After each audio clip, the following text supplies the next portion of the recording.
नमस्कार। जय श्री जगन्नाथ। ध्रुवज्योति चैनल माध्यम रे डॉक्टर सस्मिता मिश्र आपण मन नहीं आसी रवि महाग्रह राशि परिवर्तन प्रभाव संपर्क रे। ग्रह जगतर राजा रवि महाग्रह कर उत्तरायण गति आरंभ हेब 2026 मसीहा जनवरी 14 तारिख मध्याह्न एक मास पाई चलन करिवे धनु राशि मकर राशि को। पिता चलिबे पुत्रंक गृह को। दीर्घ 23 वर्ष परे अपूर्व संयोग जहा एक दुर्लभ खगोलीय जोग भुवन भास्करंकर उत्तरायण समय रे माघ मास कृष्ण पक्ष एकादशी तिथि जहाँ ज्योतिष शास्त्र मस्तरे महत्वपूर्ण संयोग बोली कहा जाउची। आत्मकारक पितृकारक प्रतिष्ठाकारक रवि महाग्रह कर्मकारक न्यायदाता शनि गृह रे संचरण काल रे मेष ठारू मीन पर्यंत 12 गोटी राशि रे की प्रभाव रहिबो से विषय जानिमा पूर्व प्रथमे जानिमा ग्रह मानकर गोचर अवस्थिति संपर्क रे।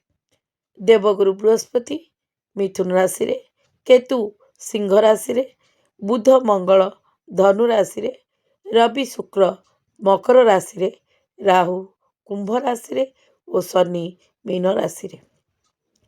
16 तारिख रे मंगल मकर राशि रे रवि शुक्र सहित चलन करिवे।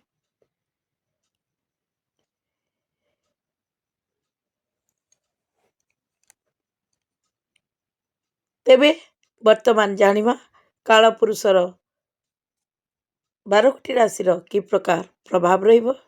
कालपुरुषर प्रथम राशि मेष राशि। राशि पंचम अधिपति सूर्य महाग्रह दशम भाव रे संचरण करिवे एवं 16 जनवरी मंगल राशि परिवर्तन करी रवि शुक्र सहित चलन करी रोचक नामक राजयोग सृष्टि हेब। फल मेष राशि जातकंकर भाग्य रे परिवर्तन घटिब। वृत्ति व्यवसाय रे सफलता हासिल करिवे। कार्य क्षेत्र रे उच्च अधिकारी सहयोग मिलिब। पदोन्नति लाभ करिवे। पूर्व थिबा समस्यार समाधान घटिब। पितांक सहित संपर्क रे सुधार आसिब। पैतृक संपत्ति लाभ करिवे। योग्यता अनुसार पद प्रतिष्ठा मिलिब। वृष राशि रे चतुर्थाधिपति नवम भाव रे शुक्र मंगल बुधंक सहित जुति रखी चलन करिवे। वृष राशि जातक मानकर कार्य क्षेत्र रे नूतन पद प्रतिष्ठा लाभ हेब। मन अनुकूल रहिब। स्नान परिवर्तन योग रही। व्यवसाय रे वृद्धि घटिब। भाग्यर वृद्धि पाइब। आमदानी रप्तानी व्यवसाय रे सफलता हासिल करिवे। सामाजिक पद प्रतिष्ठा लाभ करिवे। परिवार मान सम्मान वृद्धि पाइब। पारिवारिक सहयोग मिलिब। भ्रमण रे जाई पारंती। आर्थिक क्षेत्र रे उन्नति घटिब। मात्र स्वास्थ्य समस्या प्रति सावधान रहंतु। मिथुन राशि रे तृतीयाधिपति सूर्य महाग्रह अष्टम भाव रे गोचर करिवे। मंगल और बुधंक सहित जुति रहिब। भुवन भास्करंकर राशि परिवर्तन रे मिथुन राशि जातक मानकर कार्य क्षेत्र रे सावधान रुहंतु। किछि भी परिवर्तन करंतु नाही काहेकि ना कार्य क्षेत्र रे वृथा राजनीति मध्य करंतु नाही समस्या सृष्टि होई पारे। परिवार सहित बांधी रहंतु। षडयंत्र दूरेई रुहंतु। स्वास्थ्य समस्या सृष्टि होई पारे। कर्कट राशि रे द्वितीयाधिपति रवि महाग्रह सप्तम भाव रे गोचर करिवे। कार्य क्षेत्र रे उन्नति घटिब। वृत्ति व्यवसाय रे नूतन योजना कार्यकारी होई पारे। आर्थिक समस्या दूर हेब। अत्यधिक आत्मविश्वासर कारण समस्या सृष्टि होई पारे। ବୁଝି ବିଚାରି ପୁଞ୍ଜିନିବେଶ କରନ୍ତୁ। ଅହଙ୍କାର ଠାରୁ ଦୂରେଇ ରୁହନ୍ତୁ। ସମ୍ପର୍କରେ ସୁଧାର ଆଣନ୍ତୁ। ଜୀବନସାଥୀଙ୍କ ସହଯୋଗ କରନ୍ତୁ। ଶତ୍ରୁ ଷଡ଼ଯନ୍ତ୍ରରୁ ଦୂରେଇ ରୁହନ୍ତୁ। ସିଂହ ରାଶି।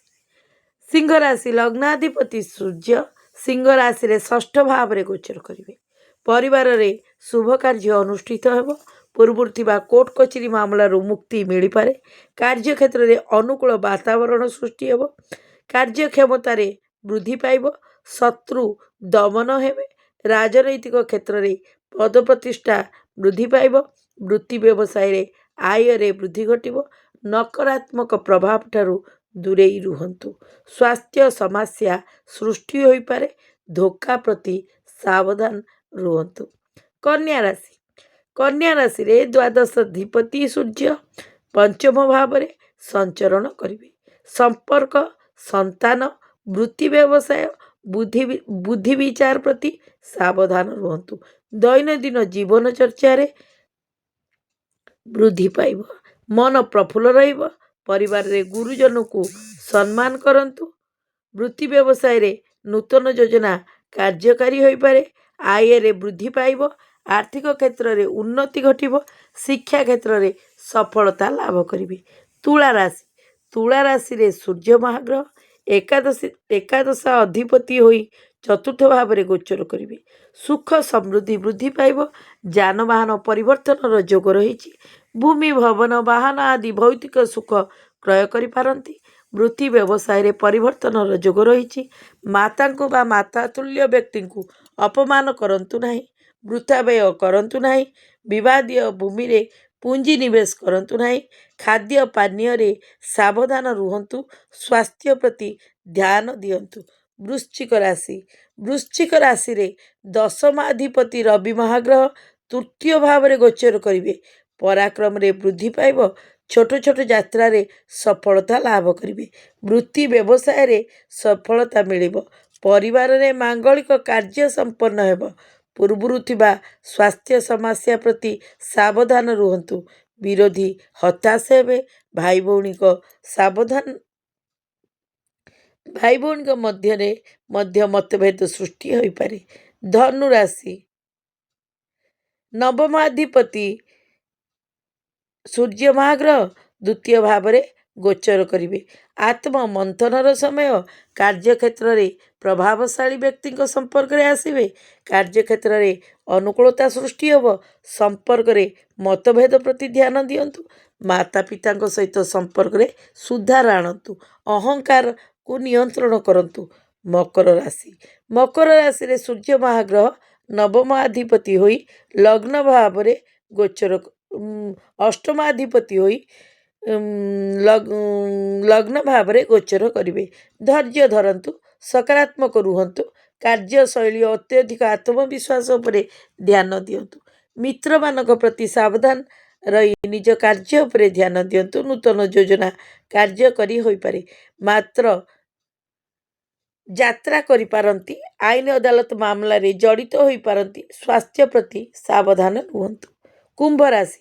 କୁମ୍ଭ ରାଶିରେ ସୂର୍ଯ୍ୟ ମହାଗ୍ରହ ସପ୍ତମାଧିପତି ହୋଇ ଦ୍ୱାଦଶ ଭାବରେ ଗୋଚର କରିବେ। ଦ୍ୱାଦଶ ଭାବ ବ୍ୟୟର ଭାବ। କାର୍ଯ୍ୟକ୍ଷେତ୍ରରେ ନୂତନ ଯୋଜନା କାର୍ଯ୍ୟକାରୀ ହୋଇପାରେ। କାର୍ଯ୍ୟକ୍ଷେତ୍ରରେ ସଫଳତା ମିଳିବ। ଆୟରେ ବୃଦ୍ଧି ପାଇବ। ଧନ ପ୍ରାପ୍ତିର ଯୋଗ ରହିଛି।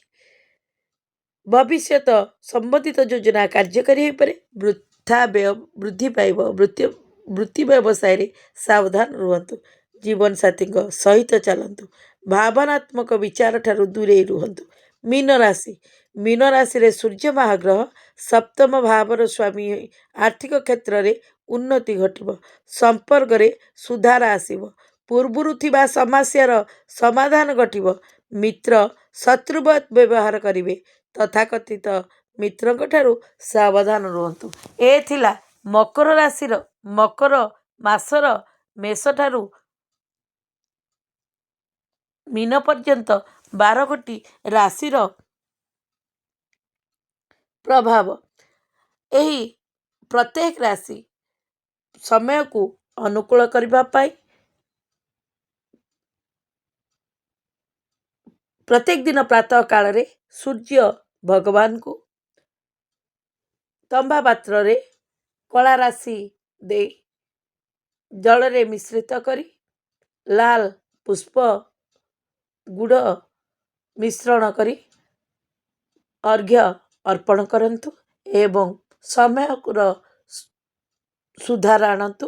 ଏ ଥିଲା ମକର ମାସର 12ଟି ଯାକ ରାଶିର ରାଶିଫଳ ଏବଂ ତାର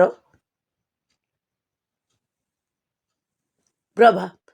ଯଦି ରାଶିଫଳ କାର୍ଯ୍ୟକ୍ରମଟି ଆପଣମାନଙ୍କୁ ଭଲ ଲାଗିଥାଏ ତାହେଲେ ଲାଇକ୍ ସେୟାର ସବସ୍କ୍ରାଇବ୍ କରିବାକୁ ଆଦୌ ଭୁଲନ୍ତୁ ନାହିଁ।